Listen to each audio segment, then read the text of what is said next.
right, so one other thing that's really useful to know is the find and replace function. So let's say we had a spelling error or had just a problem with our document, wanted to switch out data, whatever it is. One thing that we can do is use something called find and replace.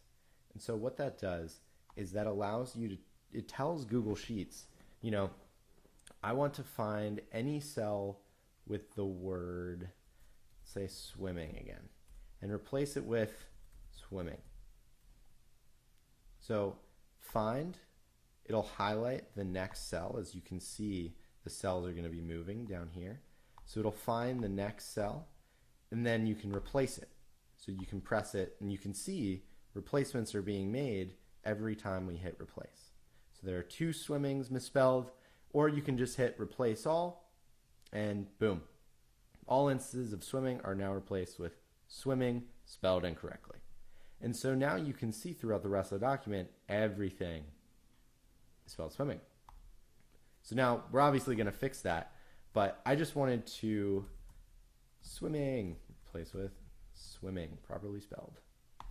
So I just wanted to give you a sense of that powerful tool. As you can imagine, this is incredibly useful when someone has a name misspelled in a document, when you want to find something in a document. So you can hit Command F, or you can go up here to find and replace, like I just showed you, and say we wanted to find Yana.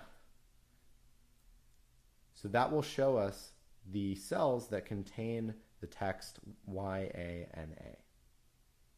So you can also do this. UKR should show us every instance of Ukraine. So as you can see, there doesn't need to be a space after it. So this is why find and replace can be a little tricky. Now, if I modify it so I have a space after it, suddenly there's no match for UKR space, but there is a match for UKR. If you see what I'm doing, that's how you can find any piece of data within this spreadsheet, and also replace it with data that you need to using the find and replace format function, which is found under the edit column.